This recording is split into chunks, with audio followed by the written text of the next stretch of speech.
The current lineup of UFC champions is absolutely some of the most talented that we have ever seen.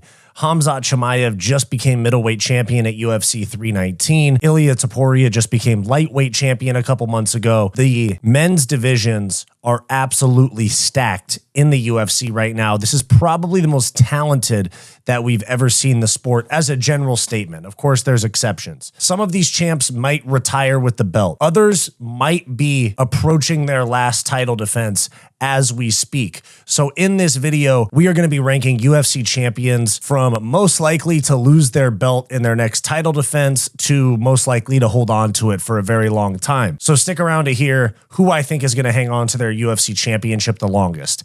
I'm Wyatt, and this is Fight Society. All right, guys, so as you can see right here, we have a tier list video today. We are going to be ranking UFC champions from most likely to hold on to their belt to most likely. As you can see right here behind me, we have all the male champions right here on the bottom, and we have 5 separate categories. These categories go from unstoppable force, meaning they're probably going to hold on to the belt for as long as they want or until they retire. Tough to crack means that they're a strong champ, a very strong champ, but they could lose the belt with the right opponent. Down from there, we have on thin ice, meaning that they could hold on to the belt, but also if they fight the wrong contender, they are very, very likely to lose. And then down from there, we have borrowing the belt, which is essentially just a placeholder champ until the division gets itself sorted. We'll get to that in a moment, but it's a placeholder champ, for lack of a better word.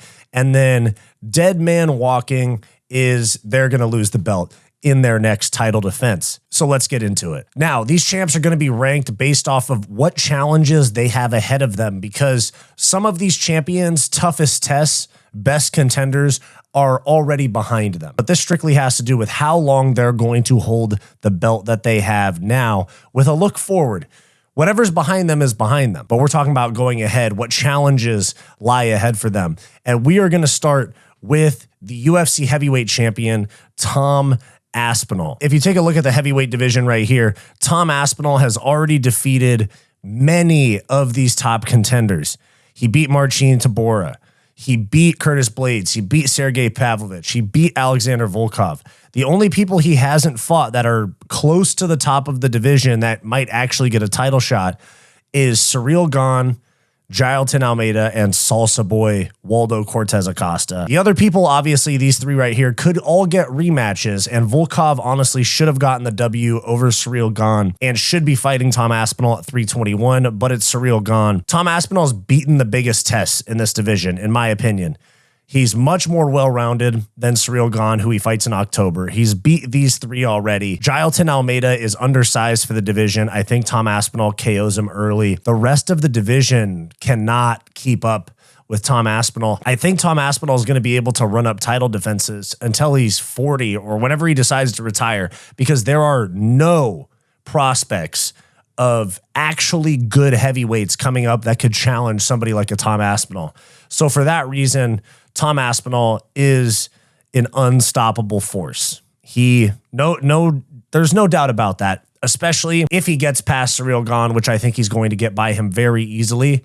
There's nothing left except for a Jailton Almeida matchup and a Volkov rematch, which I think he wins both of those very easily. We move on from there to the men's light heavyweight champion, Magomed Ankalaev. Now, Magomed Ankalaev is in a very shallow division. If we look at Magomed Ankalaev's competition right here, we have Pereira, who he's rematching in October.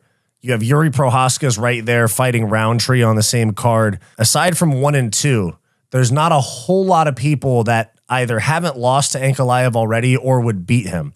So I think that with the exception of Yuri and Pereira, this division is going to be relatively easy for him to continue to tack on title defenses after this Pereira fight if he wins. But the next 2 fights, because I think Yuri's going to beat Khalil Roundtree, the next 2 fights, Pereira in October and Yuri Prohaska, those are going to be his toughest tests. If he clears those, he's going to hold the belt for a long, long time. Therefore, I have Magomed Ankalaev in the tough to crack category, because with the right contender, which I think it's only Yuri or Alex Pereira at 205, with the right contender, Magomed Ankalaev will lose or could lose. Aside from those two, he would hold the belt for years and years.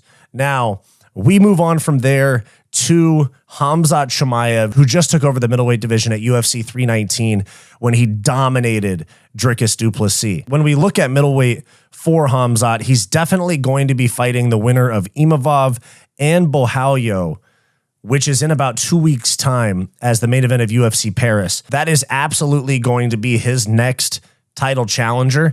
And then just a couple months after that, or maybe a month after that, we have Rener de Ridder versus Anthony Hernandez. The only openings that leaves is du Plessis coming back next year against an Adesanya or the loser of one of these fights next year.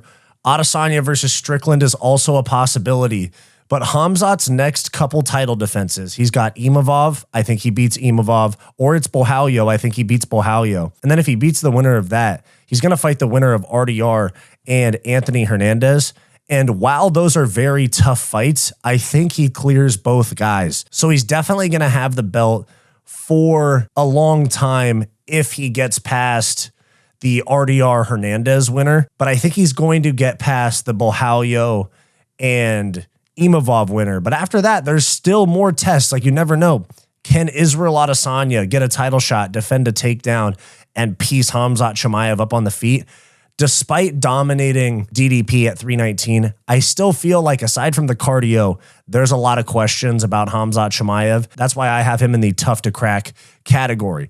Now, part of me wanted to put him as an unstoppable force. I actually think that would have made some sense. But I still have a lot of questions about Khamzat Chimaev, and that is why he's tough to crack for me. Moving on from there, we move on to the welterweight champion, Jack Della Maddalena, who just beat Belal Muhammad to become champion. He's going to be facing Islam Makhachev later this year at Madison Square Garden, most likely. He has a tough road ahead. As you can see right here, he's going to be fighting Islam Makhachev, who's not even ranked. But aside from that, you have Belal Muhammad, who could give him a tough fight in a rematch. You have Sean Brady, amazing grappler, undefeated Shavkat Rakhmonov.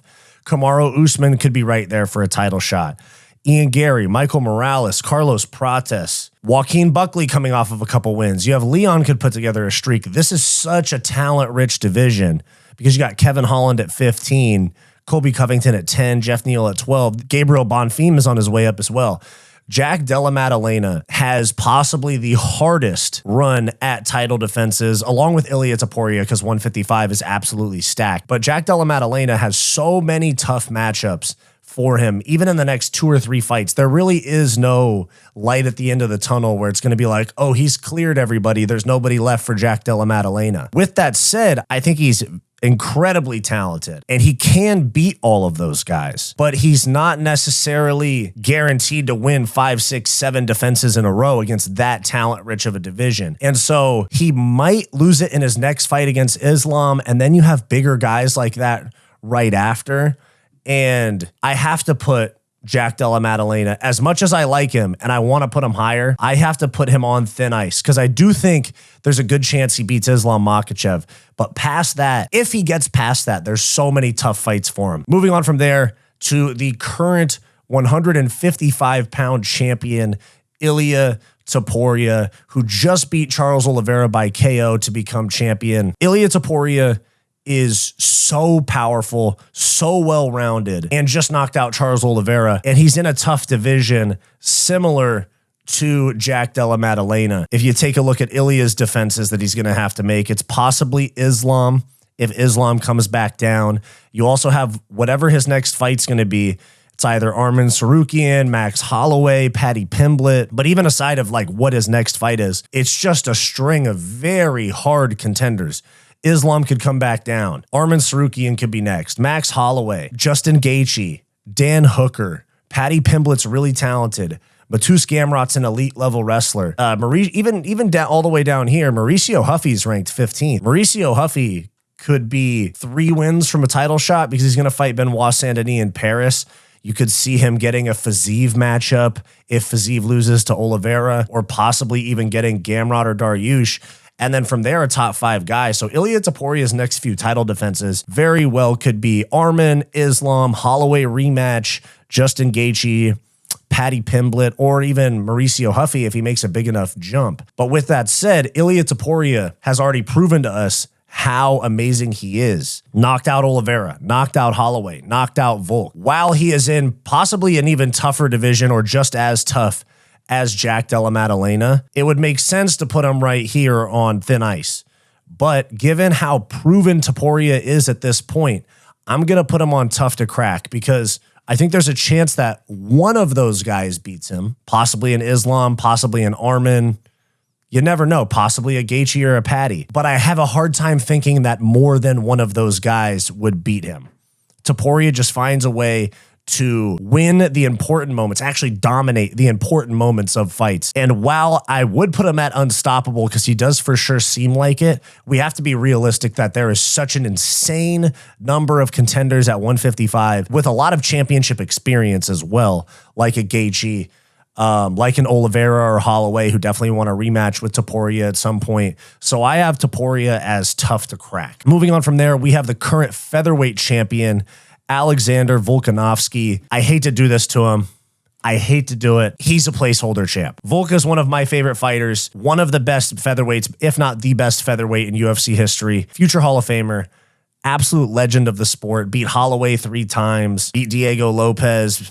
I mean, it goes on and on. Beat Yair Rodriguez, beat Korean Zombie, beat Chad Mendes. I know he lost to Topuria and Islam Makhachev, but those were very tough fights within about 3 months of each other. But the reason that Volk is borrowing the belt is because he's probably going to defend against Lerone Murphy in December and retire. Win or lose, I think Volk's next fight is likely his last. And while if he did stick around, I think he could still, run up a couple more title defenses. I could see him beating Murphy and then beating Movsar and then beating somebody else like a Yair rematch if Yair actually earns it, because he doesn't deserve it right now. That's why Volk, just right now, it has nothing to do with his career. It's just talking about how he's about to retire. At the very least, he has one more fight. At the most, he has 2, in my opinion. So that's why he is borrowing the belt, because he could win those, but he's not definitely going to lose against Lerone Murphy.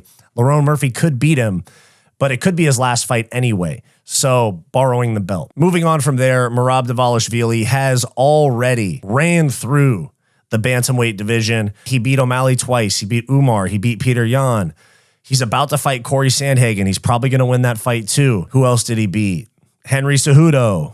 There's a few other guys too. I mean, a couple of retired legends as well, but I don't think anyone's clamoring for a Song Yadong title shot off of a win over Henry Cejudo where he quit, or a Davison Figueiredo who's going to be fighting Montel Jackson. I don't think anyone's going to be clamoring for the winner of that fight, or a Mario Batista or an Ayman Zahabi beating Cheeto. I don't think anybody's going to be clamoring for a title shot. So after Corey Sandhagen, we're looking at a slew of rematches. Umar rematch, Peter Yan rematch, Henry Cejudo with a couple of wins. They would throw him in there just to fill a pay-per-view headliner or co-main. It's looking a little dire in the bantamweight division right now, and I don't see somebody in the division that would beat Merab. Although I have a very harsh opinion of Merab's fight style at times, Khamzat Chimaev's fight against DDP made me appreciate Merab Dvalishvili so much more than I did. And that's why I have Merab Dvalishvili as an unstoppable force right now. It just doesn't look like there's anybody that's going to take the bantamweight strap from him. I could see him going down to 125 and losing to Pantoja in a super fight because of how harsh that weight cut would be.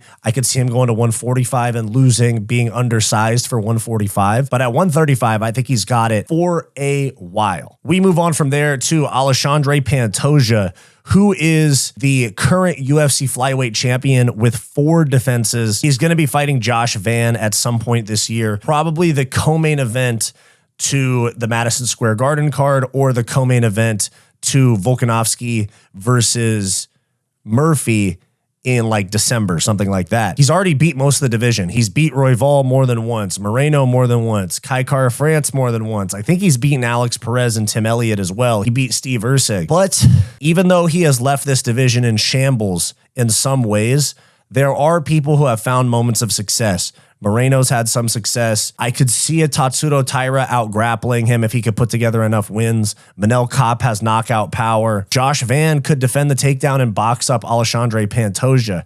So although he has a very impressive title run and he's number 5 pound for pound, I don't really think that he is unstoppable, and he's definitely not a dead man walking, but I am going to put him on tough to crack. And that's basically it. Because when you look at our divisions right here, Aspinall could retire with the belt. He could have the belt for 5 or 8 more years for all I care, until we see something like a Robelis Despain type of prospect that actually lives up to the hype. That could beat Tom Aspinall. But right now it's looking like nobody, unless John Jones comes back. Merab going to have the belt for a while. You know what? We got one. I got to make a change here. Ankalaev is fighting my GOAT, my Pookie Bear, Alex Pereira, in October. And I just have to go with my guy, Pereira, cleaning it up and getting a win. Ankalaev's a dead man walking. Let me know your thoughts down below.